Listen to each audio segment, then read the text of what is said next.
Hey guys, welcome back to my channel. आज मैं आपनादेर साथे शेयर करब फ्रिल देওয়া स्ट्रिप बेबी फ्रक काटिंग एवं स्टिचिंग। तो ये फ्रकटी आमी 1 ईयर बेबिर जोन्नो तैरी करेछि। आपनारा आपनादेर मेजारमेंट अनुयायी तैरी करे नेबेन। तो चलुन without any further delay let's start. तो फार्स्टे आमी एखाने आपार पार्टेर काटिंग करे नेब। एर जोन्नो एखाने आमी 4 भाजे कापड़ बिछिए निয়েছি। तो एखाने 4 भाजे कापड़ बिछानोर पर एखाने कापड़टिर लेंथ निয়েছি आमी 11 इंची एवं चौड़ाई निয়েছি एखाने आमी 7.5 इंची। এখন আমি গলার চওড়াটি নিয়ে নিচ্ছি এখানে 3 ইঞ্চি। এখন আমি খোলা সাইড থেকে আর্মহোল লেন্থ নিয়ে নিচ্ছি 3 ইঞ্চি। তো এখানে আমি আর্মহোলের শেপটি দিয়ে নিলাম। এখন আমি ফ্রন্ট গলার ডিপ নিয়ে নিচ্ছি এখানে 3 ইঞ্চি এবং ব্যাক গলার ডিপ নিয়ে নিচ্ছি আমি 2 ইঞ্চি।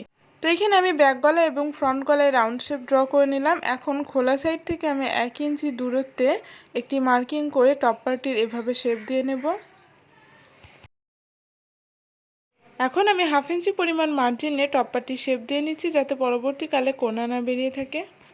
এখন আমি টপ পার্টির কাটিং করে নেব। এর জন্য এখানে আমি ফার্স্টে ব্যাক পার্টির কাটিং করে নিচ্ছি। তো এখানে আমার কাটিং হয়ে গেছে। এখন ভিতরে একটি পার্ট সরিয়ে আমি ফ্রন্ট গলা শেপটি কাটিং করে নিচ্ছি।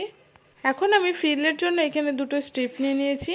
এই স্ট্রিপটির লম্বা নিয়েছি আমি 4.5 ইঞ্চি এবং চওড়ায় নিয়েছি এখানে আমি 42 ইঞ্চি।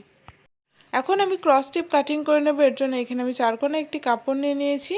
এখন কোণাকুনি এভাবে আড়াআড়িভাবে 1.5 ইঞ্চি পরিমাণ মার্জিন নিয়ে আমি ক্রস স্ট্রিপগুলোর জন্য মার্কিং করে নিচ্ছি। তো এখানে আমার মার্কিং হয়ে গেছে। এখন আমি ক্রস স্ট্রিপগুলো কাটিং করে নিচ্ছি। তো এখানে আমি ক্রস স্ট্রিপগুলো কাটিং করে নিয়েছি। এখন ক্রস স্ট্রিপগুলো ঠিক এভাবে রেখে আমি স্টিচিং করে নেব। তো এখানে আমি মেশিনে চলে এসেছি। তো ফার্স্টে আমি এখানে গলায় স্ট্রিপ অ্যাটাচ করে নিচ্ছি। এর জন্য ক্রস স্ট্রিপ আমি আগে রেডি করে রেখেছিলাম। এখন আমি স্ট্রিপটি টপ পার্টের ফ্রন্ট সাইডে উল্টো করে রেখে স্টিচিং করে নিলাম। এখন আমি স্ট্রিপটিকে ব্যাক সাইডে টার্ন করে ডাবল ফোল্ড করে স্টিচিং করে নিচ্ছি। এখন আমি আর্ম হোলে স্ট্রিপ অ্যাটাচ করে নিচ্ছি। এর জন্য এখানে আমি সোজা সাইডে স্ট্রিপটিকে এভাবে উল্টো করে রেখে হাফ ইঞ্চি পরিমাণ মার্জিন নিয়ে স্টিচিং করে নিচ্ছি। এখন আমি স্ট্রিপটিকে ব্যাক সাইডে টার্ন করে এভাবে ডবল ফোল্ড করে স্টিচিং করে নিচ্ছি। তো এখানে আমি স্ট্রিপটির লেন্থ রেখেছি টোটাল 6.5 ইঞ্চি। তো ঠিক একইভাবে আমি আরেকটি আর্ম হোলেও স্ট্রিপ অ্যাটাচ করে নিচ্ছি।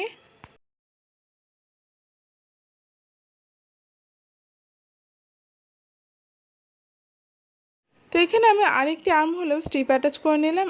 এখন আমি ফ্রিল রেডি করে নেব। এর জন্য এখানে আমি ফ্রিলের স্ট্রিপটি নিয়ে নিয়েছি। এখন এই ফ্রিলের স্ট্রিপটিকে আমি নিচে থেকে এভাবে ডবল ফোল্ড করে স্টিচিং করে নেব।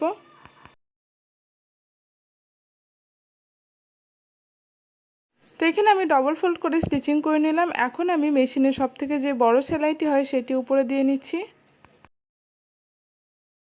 তো এখানে আমার সেলাই দেওয়া হয়ে গেছে। এখন সুতোর একটি অংশ ধরে আমি এটিকে গ্যাদার করে নিচ্ছি। তো এখানে আমি ফ্রিল রেডি করে নিলাম। এখন এই ফ্রিলটি আমি টপ পার্টির সঙ্গে অ্যাটাচ করব। এর জন্য এখানে আমি টপ পার্টিকে সোজা সাইডে বিছিয়ে নিলাম। এখন এর উপরে আমি ফ্রিলটিকে উল্টো করে রেখে অ্যাটাচ করে নেব।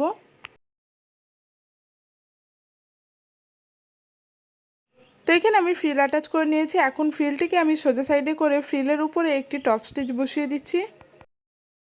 তো এখানে আমি একটি পার্ট রেডি করে নিলাম। ঠিক একইভাবে আমি আরেকটি পার্টও রেডি করে এখানে সাইড স্টিচিং করে নিচ্ছি। এখন আমি লটকান রেডি করব। এর জন্য এখানে আমি 2.5 ইঞ্চি চওড়া এবং 2.5 ইঞ্চি লম্বা একটি স্কোয়ার স্ট্রিপ নিয়ে নিয়েছি। এখন এই স্ট্রিপটিকে আমি এভাবে ত্রিকোণ আকারে ফোল্ড করে এভাবে স্ট্রিপটি ভিতর দিক দিয়ে করে আমি স্টিচিং করে নিচ্ছি। ঠিক একইভাবে আমি বাকি লটকানগুলো রেডি করে নেব। তো এখানে আমার ফ্রিল দেওয়া বেবি স্ট্রিপ ফ্রক কাটিং এবং স্টিচিং কমপ্লিট। আজকের ভিডিওটি কেমন লাগলো কমেন্ট করে জানাবেন।